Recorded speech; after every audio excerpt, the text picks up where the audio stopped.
Have at me, bro. This is Omega 99 Nemesis on my Dark Souls 2 Scholar of the First Sin lore play. In this episode, I'm going to.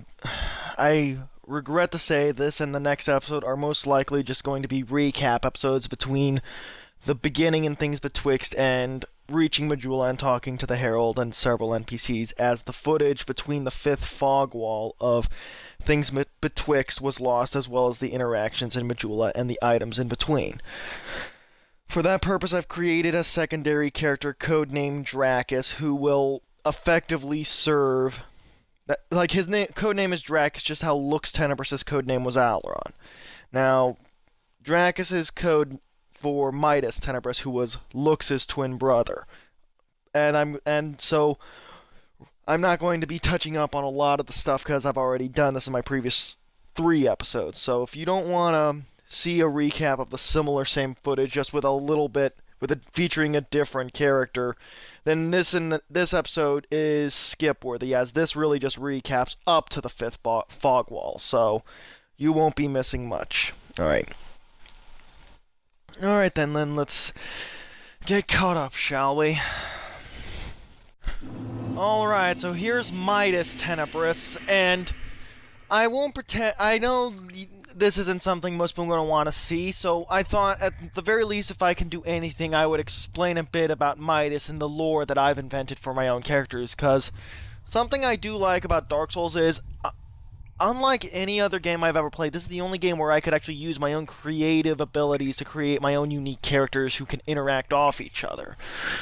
So with that in mind, I've invented Mitis as a means of both fleshing out a bit of Lux's own narrative, as well as being used as a means of filling in the gaps of lost footage, and then eventually probably making yet another character to do the exact same thing when it happens to Mitis. Anywho, so for that sake, footage of Mitis will serve as a backup to Lux's. Now, anyways, Mitis, like Lux, were both born in Ferosa, a land that is probably a lot like Sparta, as they both worshipped a war god, and like in this case Faram, and they were also constantly beset with war and were renowned for the best warriors of the land. However, the kind of warriors Lux and Mitis were very separate. Mitis was a reverent cleric knight. Not a paladin, but definitely a holy man with serious military abilities, whereas Lux was more of a skeptic and more of a true warrior in his approach. He was far more pragmatic and also far less reverent than his brother Mitis, which led to an interesting relationship. Anyways, so Mitis I had set up as a swordsman as well. I'm going to now go into a bit of their backstory. Their parents came to Ferosa with their father having paternal heritage there. Effectively, their father had been a Shadow Knight of Mira of mixed ancestry, as well as their mother having been a Wanderer of mixed ancestry.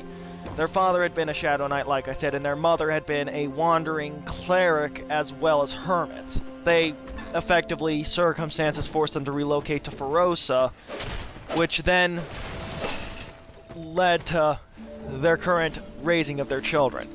Lux and Mitis may be twins, but they are not identical, as Lux resembles his mother but took after his father for his appreciation for combat and adversity, and his own desire to become a warrior, whereas Mitis resembles his father and took after his mother with her intellect, her religious reverence, and so forth. With that in mind, it only made sense that where Lux would later command a quartet of Lion Knights under his own command, these knights would later deal with serious issues Ferosa faced, usually in a covert nature. Mitis instead would serve as a diplomatic representative of Ferosa to countries that could be persuaded not to make things harder on Ferosa, usually under the guise of using religion as a form of diplomacy, as any person who pays reverence to the gods, especially the same gods as Mitis, would have common ground. This also allowed Mitis to procure a short but strong list of contacts and allies in foreign lands, whereas Lux's was more based on simply investigation outright. Anyways, another parallel is that there are reasons for fighting for Ferosa. Mitis fought for Ferosa because of his reverence of Faram, But Lux did not view Faram as a deity worthy of worship, but a strong warrior worthy of mere respect. Instead, Lux inevitably took a wife of his own, and when the kingdom began to fall apart around him, rather than holding his post and facing his doom, he instead stole his wife away and took her to Mira, where he would become a sellsword to put food on the table, as his priority was always going to be his wife. Mitis, on the other hand, left Ferosa at roughly the same time, but instead to seek out possible alliances or aid so that Ferosa could possibly have a salvage situation. Needless to say, Midas' plan didn't pan out, and Lux's didn't pan out as well either. Either way, Mitis has been in Drangleic far longer than Lux and has been undead for a while. Anyways, according to Midas' background, at least in regards to Lux's, Mitis came long before Lux did, at least relatively on a time frame, as he's been in Drangleic long enough that by the time Lux has arrived, he is actually considerably powerful, and you could argue is powered through the majority of the story.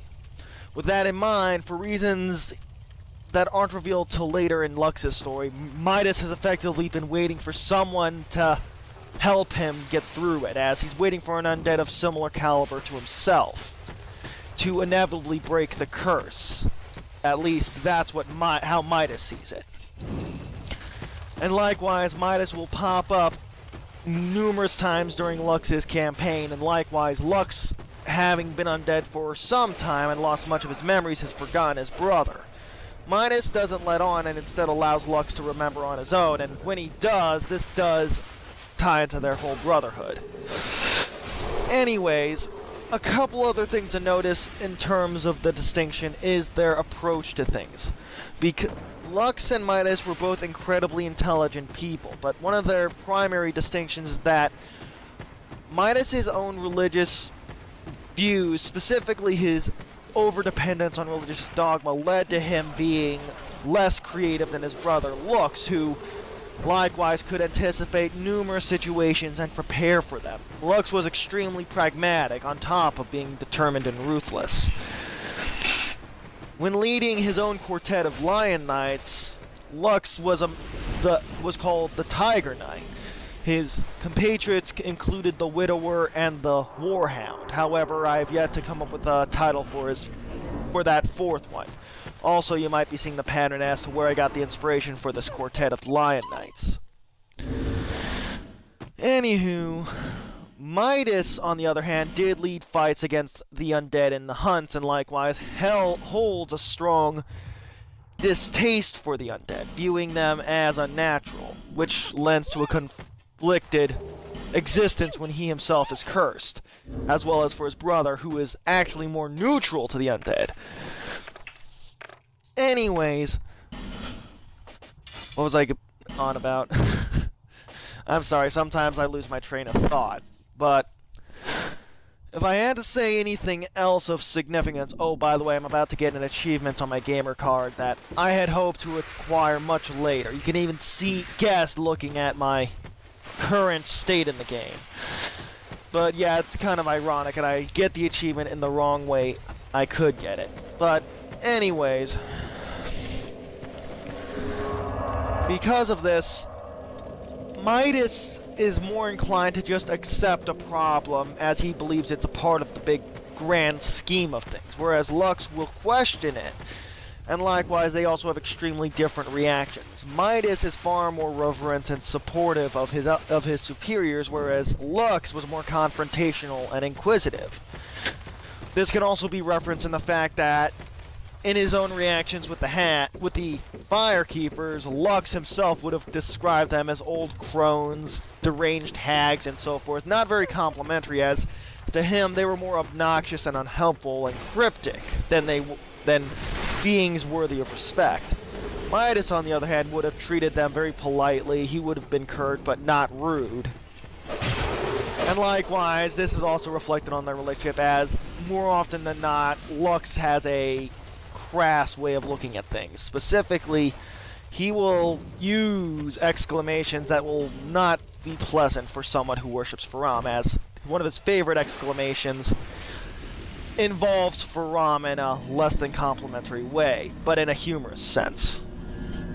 This attitude of Lux's at times would lead to the two brothers getting to more humorous than actually violent arguments and fights, as honestly, if you're a religious man and your brother's the crass, rough-spoken person, chances are that's going to make things awkward for your church group.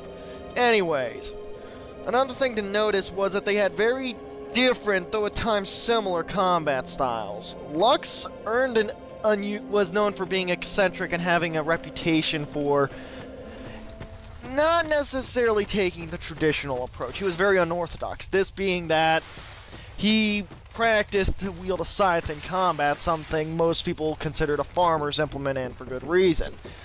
But this weapon, the way he used it, did earn him a reputation, as he was very good at wielding it two-handed and sweeping enemies with it.